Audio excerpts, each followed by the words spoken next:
Been a while, but a very happy Homebrew Wednesday to you all. Sorry it's been so long since my last video. I know I probably said that last time as well, but I really am sorry. Had a lot going on at work, which meant I was staying till 7, 8 o'clock at night, pretty much every night. Getting home I was just exhausted and ended up just going to bed. Fortunately I had some time off. Changed a few things at work which I won't go into, but I'm feeling a lot better and a lot more myself again, which is good. So what better way to show that than to do another Homebrew Wednesday video.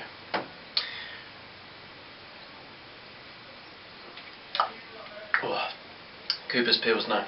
There. What have I been up to then? Well, I'm very excited because I've had something arrive this morning, which I shall show you here.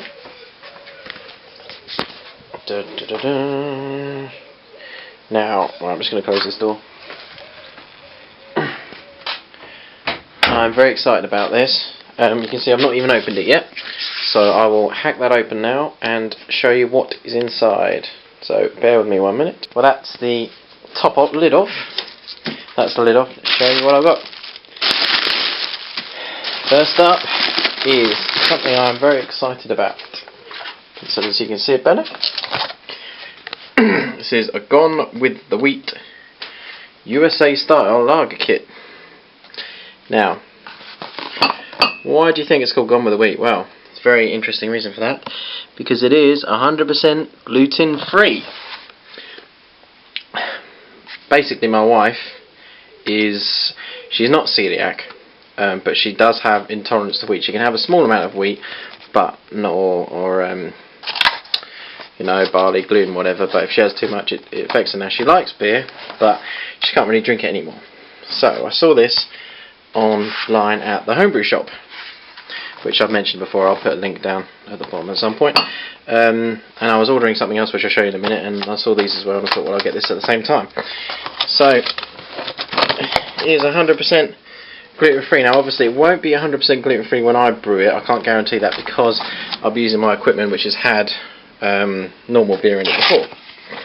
But for all intents and purposes, if you wanted to start off, you can do this. Now apparently well, I was told that they don't actually make these in England yet, saying seller supplies, Newton Road, Birmingham. So I don't know. I asked in my Homebrew shop and he said they didn't make them, so maybe they have to import it from America. So let's have a look in here. So double can kit, 3 kilograms of extract, white sorghum syrup, and white sorghum syrup, gluten free. So I don't really know a huge amount more. I'll probably do. I don't know how much you guys are interested in anyway, but if you want to know a bit more about it, just send me a message and I'll happily let you know. So it's the only place I've ever seen them is at the Homebrew shop online, so I'm really looking forward to that. I will obviously be doing a review of that when it's up and running. So it's a USA style lager, so I'm guessing it's going to be like a Budweiser clone. Yeah, my wife's not really into real ales or anything, and she likes Budweiser, so I thought I'd go with something safe. There's not a huge selection. They do this, a blonde, a Czech Pilsner, and something else I can't remember. But yeah, it's worth checking out anyway. Check out the website. But on to the main event, which I'm probably going to need my hands back for, so I'll cut back in a second. So I've got the lid off the box. In the words of Rolf Harris, can you guess what it is yet? Well, I will show you if you haven't already twigged. No, it's not a fermenting vessel. It is an Electrim mashing bin.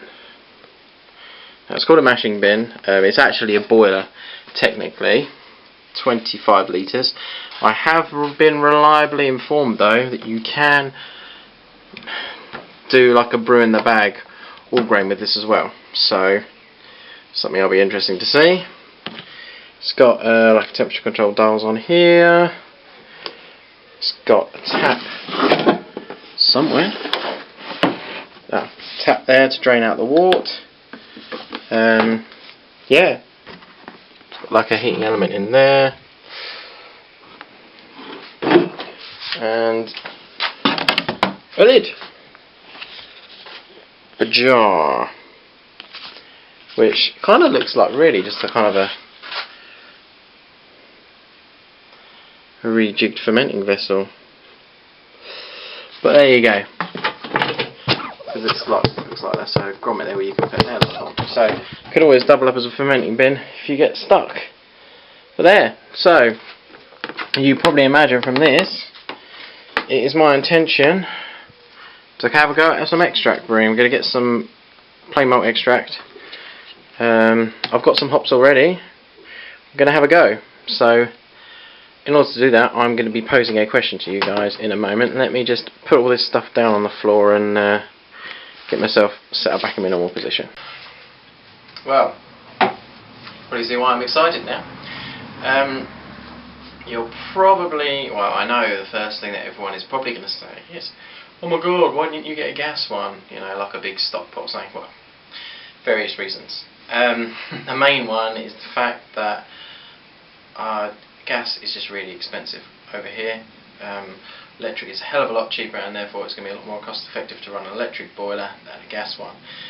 Secondly, you can kind of use it to do boil in the bag, you know, all grain as well, which again is quite a good idea. I suppose you could probably do that with a stock pot or something. The other one is priced. I mean, they were ridiculously expensive, and any kind of stock pot I saw that had a tap and everything else and temperature gauge was just ridiculous money. So I decided against it and opted for the electric option. If at some point I manage to get rich, then maybe I'll switch to gas. But for now, electric is the way forward for me. Yeah. So there you go. So my question to you guys, need a bit of help from some experienced brewers here. I'm looking for a recipe. I've had a very quick look online, but I've not had a massive look. If anyone's got any ideas to hand. I've got some hops at the moment. I've got some Citra hops, I've got some Cascade hops, and I've got some Zaz hops. Now I know Zaz is generally for Pilsner, and I want to do a kind of, probably a golden ale-ish type thing, or a light ale, let's say, so for summer. So I want to do, presumably I'll be using like 2 cans of light malt extract, hops, Citra and Cascade hops, some other specialty grains like crystal malt and stuff like that. So has anyone got any recipes that use Citra and Cascade hops only? Because I don't really want to go out and buy a load more hops when I've got two packs already. So if you've got any recipes or any good places of where to get them, please let me know. Like I said, I'm just going to do an extract brew at the moment, so I'm not going to go all grain quite yet. So if you just let me know about the hops, that would be much appreciated. Thank you. Yeah, other than that, what else have I been up to? Well, I've got my Wilkinson's Hoppy Copper Bitter. Try saying that after a few more of these. Kegged up. It's alright, it's quite weak.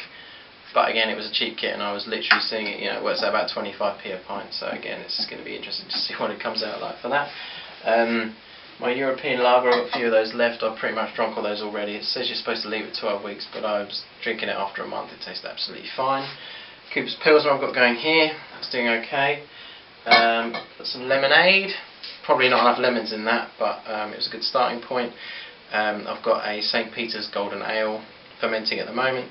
Actually, no, I've kegged it now, so that should be ready to drink in another couple of weeks. I've got a Tom Caxton's Lager, which I'm fermenting at the moment. I'll probably be bottling that at the weekend. And I've also done a batch of Mexican cerveza for my friend who's having a birthday party in August. So I'm pretty busy, to be honest. My beer stocks are running a little bit low, although this keg helped bring them back up on when the St. Peter's one's ready to drink as well. That will be all good as well. So yeah, like I said, really that's probably about it from me. So you guys out there, you know, if you've got any ideas for recipes that I can use, please give me a shout and let me know, because I'll have a proper look around at some point. But I just thought, when I go out to the guys, you know, that's the whole point of Homebrew Wednesday. It's not just show you what I'm doing, but ask for advice as well. So put it out there. If you've got any advice on recipes, please do let me know, because I'll be more than happy to hear. Other than that, pretty much done, I'm afraid. So I will say cheerio, very happy Homebrew Wednesday to you all. I'm quite behind in watching your videos as well. I've not really watched any videos for ages, so I'm going to get on that as well at some point. So, cheers.